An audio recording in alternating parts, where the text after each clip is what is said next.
Bem-vindos de volta ao canal Deus acima de tudo e todos. Vamos falar sobre um assunto muito querido meu, muito interessante, chamado minimalismo. O que é minimalismo, né? Você viver melhor com menos, você necessitar menos, desejar menos. Então, abram as suas Bíblias na primeira epístola a Timóteo, capítulo 6. Vamos começar a leitura no verso 6. Haverá vários versos, várias lições, sempre em minimalismo hoje. Começa assim o apóstolo Paulo: Mas grande é a piedade com contentamento, porque nada trouxemos deste mundo, e manifesto é que nada podemos levar dele. Tendo, porém, sustento e com que nos cobrirmos, estejamos com isso contente. Mas os que querem ser ricos caem em tentação, em laços, em muitas concupiscências loucas e nocivas, que submergem os homens na perdição e ruína. Porque o amor ao dinheiro é a raiz de toda espécie de males. E nessa cobiça, alguns se desviaram da fé e se transpassaram a si mesmos com muitas dores.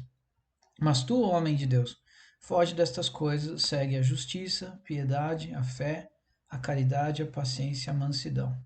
Bom, então aqui são várias lições em minimalismo que o apóstolo Paulo está dando para o seu companheiro Timóteo, que seria o equivalente a um cooperador de uma outra igreja, numa outra região e tal. A que Paulo estava, numa carta. E a primeira coisa que ele diz é o seguinte: lembre-se, Timóteo, ensine aos seus irmãos que nada trouxemos desse mundo, viemos ao mundo nu. E é certo que deste mundo nada vamos levar materialmente. Então, quando nós morrermos, não vamos levar ao céu nosso carro, nossa casa, nosso dinheiro, nosso portfólio de ações, videogames, roupas, nada disso vai. Fica tudo aqui para trás para quem ficou de alguma forma dividir. Então,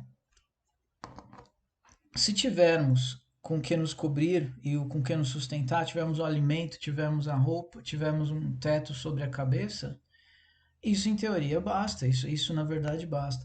Senhores, a grande lição em minimalismo é essa: a grande maioria das coisas que nós desejamos, assim que nós obtemos, compramos, atingimos, nós percebemos que não precisávamos delas. Então, esse é o grande segredo dos objetos de desejo, quando você fica obcecado, nossa, se eu comprasse tal coisa seria tão legal. Assim que chega em casa, você abre a caixa ou pega a chave, seja o que for. Assim que você fecha a porta, você olha em volta, a grande maioria das coisas, passando desse básico que o Paulo falou, a gente percebe, poxa, eu não precisava disso, na verdade. Em algum momento você se toca que não precisava. É certo que, vamos supor, você tem um calçado, o calçado rasga, você precisa de um outro calçado. Você tem o carro começa a quebrar demais, você vai precisar de um carro que não quebre. Você precisa ter uma casa para morar de alguma forma, seja alugada, ou seja porque você comprou, construiu. Você precisa ter uma roupa para não andar nu por aí. Tem que ter um teto para quando chover a chuva não cair em ti. Quando você tem fome, você tem que se alimentar. Então, há sim necessidades, coisas, mas muito do que sai de suprir o básico é, na verdade, algo que depois nós percebemos, poxa, eu não precisava disso. Então, nós temos que tomar cuidado para não deixar toda e qualquer obsessão nos consumir. E tudo que a primeira ideia, que a fagulha que aparece, nossa, e se eu tivesse tal coisa? Se eu comprasse tal coisa? E daí já vira uma obsessão, a gente tem que cumprir de qualquer jeito, tem que ir atrás de qualquer jeito, para assim que tiver em casa, e às vezes parcelas para pagar, meses e meses e meses, nós nos tocarmos que não era necessário, nada disso era necessário. Então, essa é a primeira lição do dia de hoje em minimalismo, é essa lição do apóstolo Paulo para Timóteo. Agora vamos para o Evangelho segundo Mateus, capítulo 6. Vamos começar a leitura no verso 25, que diz o seguinte: Por isso vos digo, deixa eu ver, acho que se eu não me engano, tá, tudo que está em vermelho é Cristo que está falando. Por isso vos digo, diz o Senhor, não andeis cuidadosos cuidadosos quanto à vossa vida, pelo que haveis de comer, pelo que haveis de beber, nem quanto ao vosso corpo, pelo que haveis de vestir. Não é a vida mais do que o mantimento, e o corpo não é mais que o vestido? Olhai as aves do céu, diz o Senhor, que nem semeiam, nem cegam, nem ajuntam em celeiros, e vosso Pai Celestial as alimenta. Não tem de vós muito mais valor do que elas? E qual de vós poderá, com todos os seus cuidados, acrescentar um côvado à sua estatura? E quanto ao vestido, por que andais solícito? Olhai o lírio dos campos, como eles crescem, não trabalham nem fiam. E eu vos digo que nem mesmo Salomão, em toda a sua glória, se vestiu como a qualquer um deles. Pois se Deus veste a erva do campo, que hoje existe, amanhã é lançado ao forno, não vos vestirá muito vós, homens de pouca fé? Não andei inquietos, pois, dizendo: que comeremos, que beberemos ou com que nos vestiremos? Porque todas essas coisas preocupam os gentios, procuram os gentios. De certo, vosso Pai sabe que necessitai de todas essas coisas. Mas buscai primeiro o reino de Deus, todas as coisas vos serão acrescentadas. Não vos inquieteis pelo dia de amanhã, porque o dia de amanhã cuidará de si mesmo. Basta a cada dia o seu mal. Primeiro, nós temos que entender o significado dessa passagem, desse ensinamento do nosso Senhor e Salvador Jesus Cristo, no contexto histórico, contexto no qual foi dito, porque tem três significados. O primeiro é o que era o ensinamento prático de quem estava ouvindo na hora e usar. O segundo, o contexto profético do que tudo que Cristo falava ia refletir, ecoar de forma profética de alguma forma no fim dos tempos. E, é claro, no sentido de ensinamento para nós, ou seja, o ensinamento para os discípulos que haviam de vir, para os seus salvos, para nós, os remidos, que também somos edificados com cada uma das palavras de Cristo. Então, qual era o significado histórico? O significado histórico era que essas pessoas, esses discípulos, eles abandonavam tudo e literalmente seguiam Cristo no seu ministério de 3 anos e meio. E, por óbvio, essas pessoas abandonaram tudo e seguiram Cristo para tentar espalhar o evangelho, as boas novas, curar os enfermos, expulsar os demônios, tudo em nome de Cristo, tudo seguindo ele em cada passo, aprendendo, anotando furiosamente cada palavra para ter registrado de alguma forma, porque sabiam que era algo histórico, algo que era importante para a história do universo. A vinda de Cristo é importante. É algo que durante a eternidade inteira vai ecoar. Mesmo quando ele estiver reinando já eternamente, fisicamente, não mais só no reino dos céus, espiritualmente, ainda esses episódios serão relevantes. E vocês imaginam o tamanho da recompensa, o tamanho da alegria de quem fez parte desse ministério de 3 anos e meio. Mas essas pessoas precisavam de comida, precisavam de bebida, precisavam de uma roupa, precisavam de um lugar para se proteger do frio, da chuva, das intempéries. E eles, obviamente, estavam preocupados com tudo isso. Poxa, a gente não trabalha há 10 dias, estão mandando para lá e para cá e falando do reino de Deus. O que vai ser de nós? E Cristo conhecia o conteúdo de cada um dos seus corações. E por isso ele disse: olha, não se desesperem pelo que vão comer, o que vão beber, o que vão vestir. E depois ele fala assim: Deus vai acrescentar, Deus vai preparar essas coisas todas. Porque eles estavam nessa missão. Então nós não podemos achar que isso significa que nós não precisamos trabalhar. Nós estamos no ministério de 3 anos e meio de Cristo em pessoa, fisicamente na terra, para depois morrer na cruz e salvar nossos pecados. Não, isso já passou. Hoje nós temos que prover o nosso sustento com o nosso trabalho. Então não é isso que Cristo está. Mas, por exemplo, tá numa época de desemprego ou uma invalidez, a gente começa a se desesperar. E agora? Aí a gente tem que confiar no Senhor, tentar fazer a nossa parte e confiar no Senhor, que Ele vai prover enquanto nós não pudermos, e ao mesmo tempo, quem é que provém a capacidade de nós trabalharmos? Não pensem os senhores que nós colocamos o pão na nossa mesa. Quem é que dá saúde para nós trabalharmos? Quem é que dá visão para nós podermos dirigir? Quem é que dá audição para nós podermos fazer os nossos afazeres, a fala? Quem é que nos deu mãos e dedos para trabalhar? Quem é que nos deu uma mente lúcida para poder redigir um texto? Quem trabalha com texto, essas coisas. Então, na verdade, quem está pondo pão na nossa mesa é o Senhor sustentando-nos e dando saúde para que nós trabalhemos. Então, qual é a lição de minimalismo disso? Embora essa lição já seja valiosíssima, esta que já falamos. A lição é exatamente essa. Não precisamos ficar desesperados o tempo todo o que vamos vestir, o que vamos comer, o que vamos beber, o que vai acontecer amanhã, meu Deus. Será que eu vou. Que o meu portfólio já é o suficiente para eu ter uma renda passiva?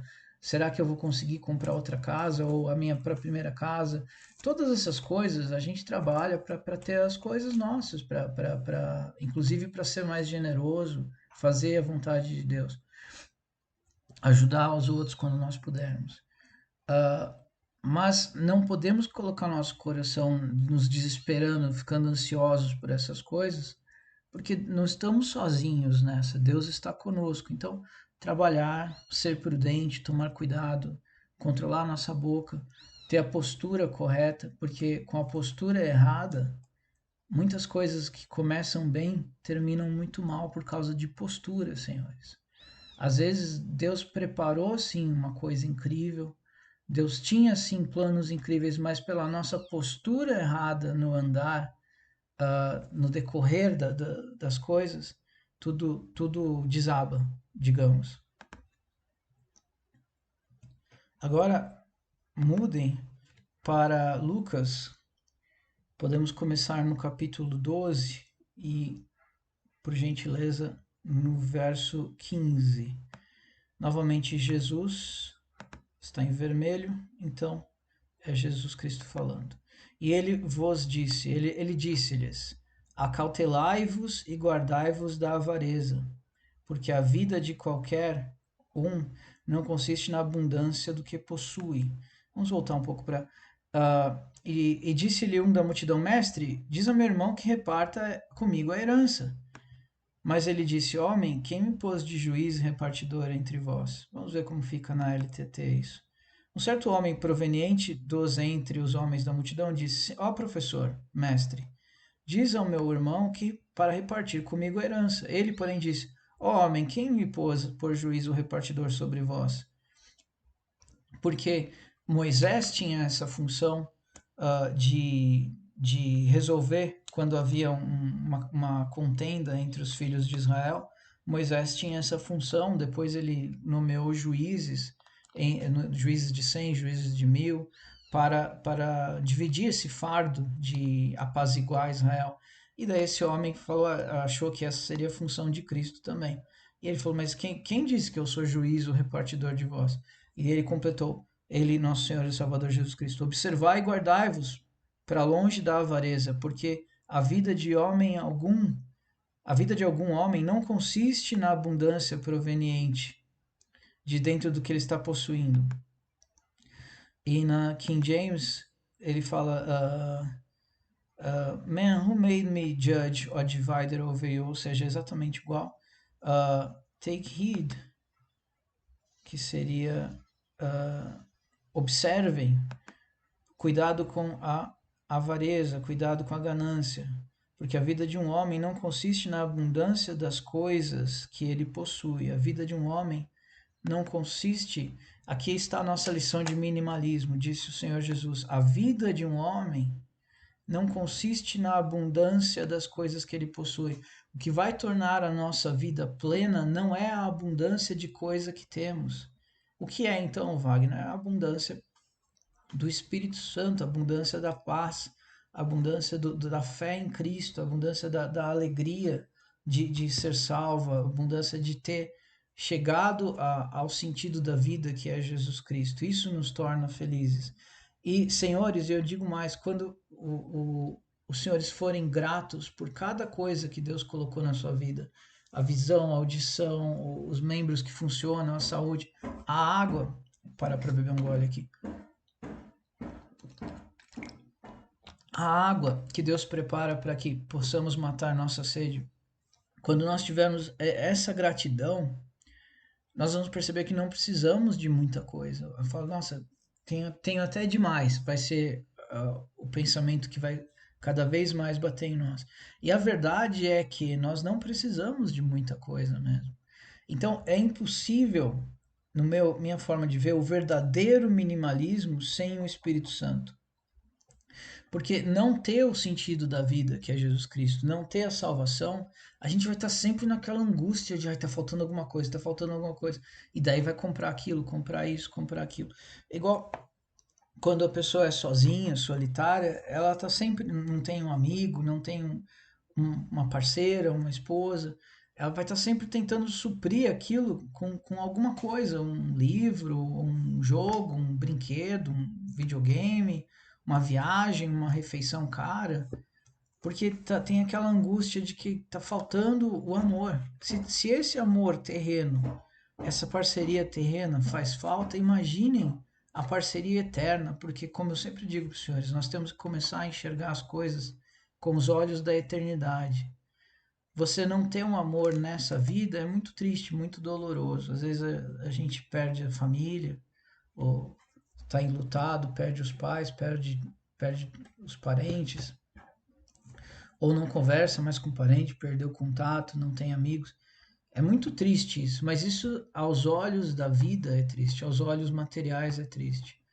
Mas que dirá você não ter o verdadeiro amigo? Quem é o único amigo verdadeiro que nós temos nessa vida?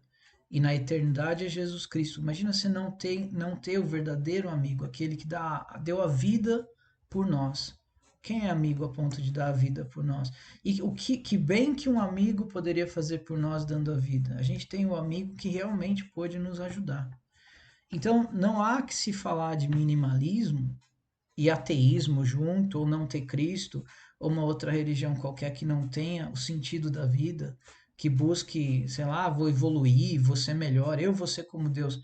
Essa história de eu ser como Deus foi o que o diabo falou para Eva para destruir a humanidade.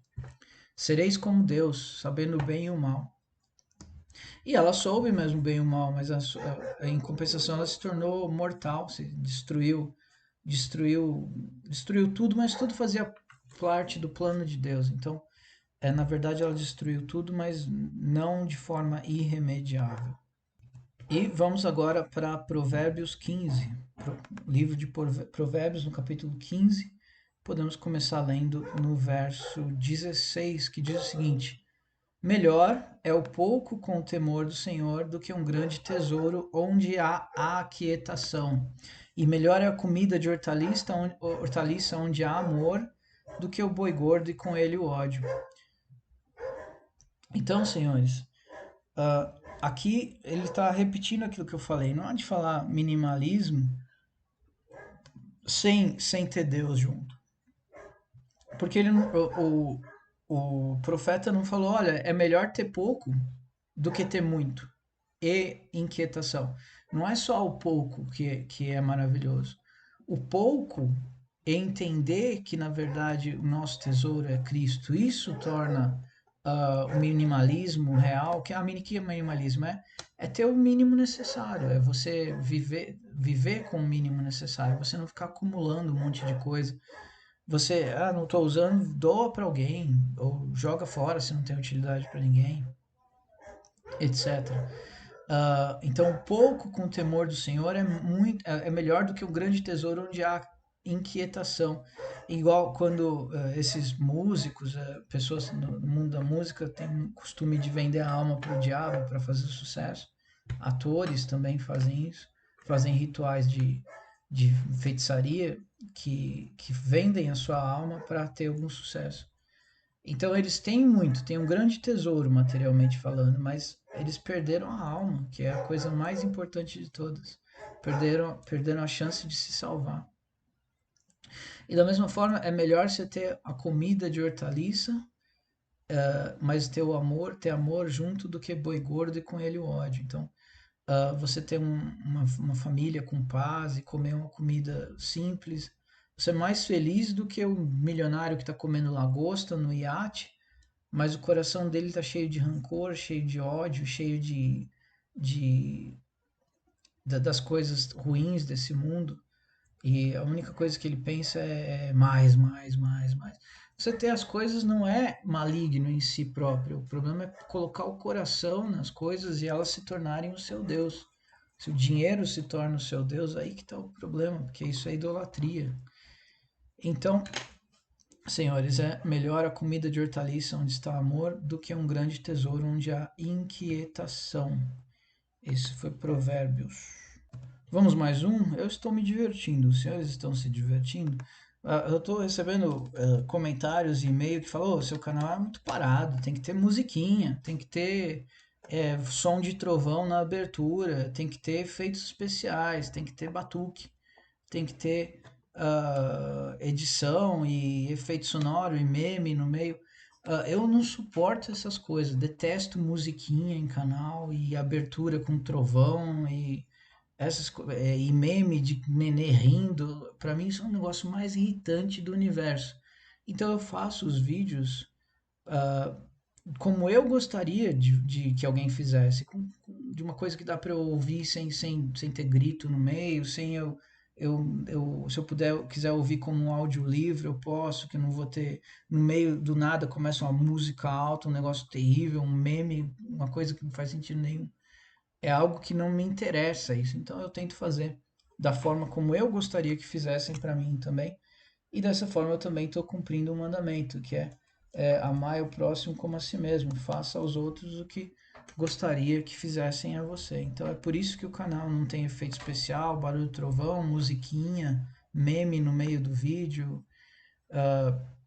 Vamos a Eclesiastes capítulo 5, vamos ler o verso 11, que diz o seguinte: onde a fazenda se multiplica, aí multiplicam-se também os que comem. Que mais proveito, pois, têm os seus donos do que a verem com os olhos? Doce é o sono do trabalhador, quer coma pouco, quer muito, mas a fartura do rico não o deixa dormir. Eu sempre converso comento com meus pais isso quando eu vou visitá-los. A gente comenta, tá tudo bem, tem fartura, tem isso, tem aquilo, tá tudo ótimo, graças a Deus. Mas eu me pergunto, nós comentamos assim, se tivesse um cômodo só de cozinha, bem apertadinho e tal, uma cama humilde, um arroz com feijão no fogão, uma porçãozinha para cada um e um copo d'água, será que não estaria bom também? A gente, porque o que é que tempera a comida? Não é a paz, a harmonia entre aqueles que comem, não é a alegria de ter uma família, ou ter amigos, ou ter paz no coração, ou se é sozinho, você colocou o arroz e o feijão no prato, colocou o copinho d'água, mas antes de comer você fez uma oração: obrigado, meu Senhor, obrigado, meu Deus, por ter preparado esse alimento. Você quer tempero melhor para a comida do que isso? Você está em comunhão com o seu Deus enquanto você se alimenta. Senhores, essas coisas não há dinheiro que compre, não há dinheiro que pague. Nós somos tão ricos, senhores, tão ricos. Se os senhores soubessem como nós somos ricos. Então, essas foram algumas lições de minimalismo, conforme a Bíblia Sagrada ensina. Espero que tenham gostado e até a próxima.